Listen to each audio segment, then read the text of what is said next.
Hola chicos, bienvenidos otro día más a Hablemos de Gama Media. Hoy vamos a comentar, bueno, ponemos la intro y ahora os indico más. ¡Comenzamos!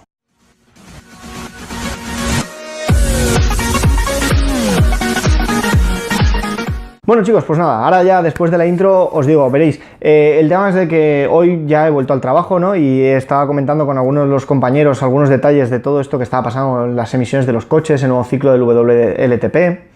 Y recientemente también con algunos familiares lo comentaba y parecía como que había un poco un lío, la gente no tenía muy claro qué es lo que estaba pasando. Y yo como pues me voy un poco informando por internet y demás, sí que más o menos tenía claro lo que estaba ocurriendo, pero me he dado cuenta de que en general es algo que parece que hay mucha desinformación, que se está hablando de que si entra este nuevo ciclo, que si van a subir los precios de los coches, que si tal, que si cual, en fin. Entonces, esto me ha llevado a pensar que quería hacer en el canal subir unas pequeñas píldoras de información, vídeos que no sean extremadamente largos. Igual ahora que os estoy haciendo esta explicación sí que me puede quedar algo más largo que los demás, pero la idea es que sean vídeos de 4 minutos, 5 minutos como mucho, no mucho más, en el que os pueda ir informando de muchos temas. Hoy he empezado con este, pues otro día igual puedo comentar temas sobre los diferentes coches híbridos que hay diferentes tipos, ¿no? En fin, cosas de ese estilo. Así que nada. Como os decía, esa es mi intención. Yo no sé si subiré una píldora de esta información, subiré 2, 3, 4, yo qué sé, no lo sé. De momento yo subo una, la pongo y conforme pues vaya viendo cosas así que me parece que es interesante comentar para que la gente tenga más claras o más claros ciertos detalles o ciertos aspectos, pues los iré subiendo y ya está. Bueno, pues entonces, ¿qué es lo que está ocurriendo con todo esto del ciclo WLTP? Vamos a ver, por situarnos, lo primero es que hasta ahora, hasta el 31 de agosto, estaban todos los coches homologados bajo el ciclo de homologación NEDC, que a su vez ese ciclo de homologación estaba dentro de la norma europea Euro 6b. Todo esto de que seguramente sí que habéis oído, aunque tampoco tengáis muy claro qué era, que estaba la Euro 4, la Euro 5, la Euro 6, etcétera. Bueno, pues todo eso son normativas de contaminación, restricciones que tienen que cumplir los fabricantes. Entonces, dentro de esas normativas de circulación está, digamos, o estaba el NEDC como uno de los ciclos para medir las emisiones de un coche. Y ese ciclo, digamos, o esa forma de medir las emisiones terminaba, ya no era válido a partir del 1 de septiembre. Y ahora tenía que entrar el WLTP. Y digo lo de tendría que entrar porque ahora veremos en realidad qué es lo que ha ocurrido. Total, yo mientras voy comentando esto, os iré poniendo también por aquí algunas gráficas y demás para que entendáis un poco lo que os estaba hablando, y el tema es el siguiente. En el ciclo de medición de emisiones NEDC, que estaba bajo la antigua norma, ya esa es una norma antigua, ya ha pasado, ¿de acuerdo? En ese ciclo de emisiones era, primero que nada, era en laboratorio. No se hacía una medición real en carretera ni nada por el estilo. Y en segundo lugar, encima, era un ciclo en el que el coche sufría unas aceleraciones y unas frenadas muy pautadas, ¿de acuerdo? Muy seguidas, además muy repetitivas, sobre todo eso. Era un ciclo que creo que duraba 20 minutos, el WLTP dura 30, es decir, ahora también veremos un poquito en detalle esas, o de forma rápida, porque tampoco quiero extenderme mucho, esas diferencias. Entonces, ¿qué es lo que pasa? Que eso es lo que propició sobre todo a fabricantes como a Volkswagen para poder preparar a sus coches para que cuando detectasen que se estaban haciendo esas pruebas tan medidas, tan pautadas, su electrónica intentase hacer que el consumo, las emisiones fuesen las más bajas posibles. Era algo que era totalmente irreal. ¿De acuerdo? Entonces, eso era como estaba hasta ahora. Ahora entra el WLTP, como digo, bajo la nueva norma Euro 6c y con ella el WLTP. ¿De acuerdo? El WLTP se compone de dos partes. Lo primero es una prueba en laboratorio. Como os digo, os voy a poner por aquí una gráfica para que veáis la prueba. Esta ya de por sí son 10 minutos más, es media hora. Encima es mucho más irregular, las aceleraciones y frenadas, etcétera, etcétera, con lo cual se consiguen unos resultados mucho más realistas, ¿vale? Pero es que además no solo se hace una prueba en laboratorio, también hay una prueba que se hace en carretera. En base a la Euro que entre, en este caso estamos con la Euro 6c, ¿de acuerdo? Luego vendrá la Euro 6d temporal y luego la Euro 6d, y ahora veremos también todo esto que es. Pues en base a esas euros, digamos, el ciclo en carretera va a ser obligatorio, no obligatorio, va a tener que cumplir unos parámetros o no va a tener que cumplir unos parámetros, ¿de acuerdo?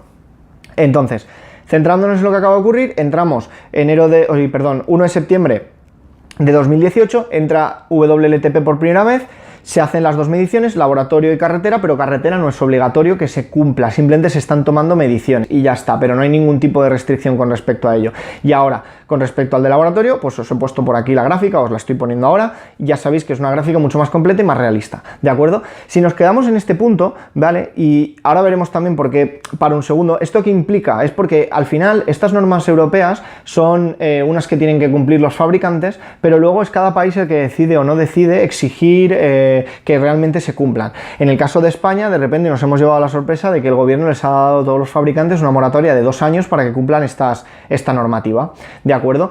¿Qué quiere decir esto? Bueno, pues en base a los impuestos de matriculación que tenemos en España, estos están relacionados con la contaminación de los coches.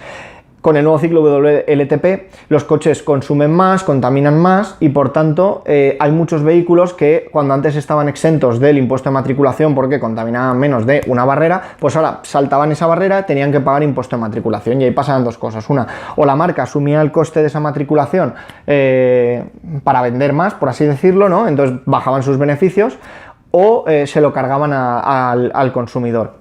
Ni más ni menos. Y por ese motivo al final le han dado una moratoria de 2 años. ¿De acuerdo? Vale, pero ¿qué es lo que pasa? Ahora, si nos vamos al 1 de enero del 2019, es decir, el año que viene, ¿de acuerdo? Va a entrar en vigor la Euro 6D temporal, ¿vale? Lo de temporal es porque luego ya vendrá la Euro 6D definitiva. La Euro 6D temporal lo que exige es que ese ciclo que estaba en carretera, a partir de ahora ya va a empezar a contar para medir las emisiones reales del coche.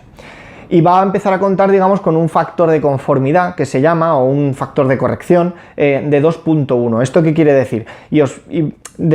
Como no tengo gráfica o no he encontrado una gráfica de lo que es esa prueba en carretera, os voy a poner unas imágenes de unos coches, pero básicamente son coches que llevan en la parte de atrás un laboratorio portátil enganchado en el tubo de escape y van constantemente midiendo las emisiones y van circulando por ahí por carretera. Entonces esta prueba en carretera, ya os digo, se va a hacer por ciudad, por autopista, puerto de montaña, en diferentes temperaturas, etcétera, etcétera.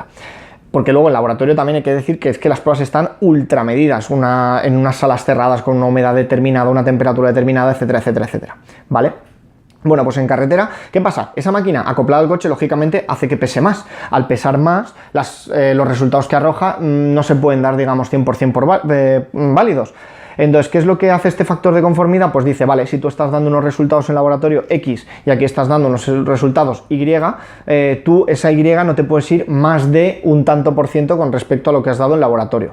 En ese sentido, en la Euro 6D temporal, lo que están exigiendo es un factor de conformidad de 2.1. Es decir, al final es un 110% más, o puedes dar un 110% más que con respecto a lo que estabas dando en laboratorio.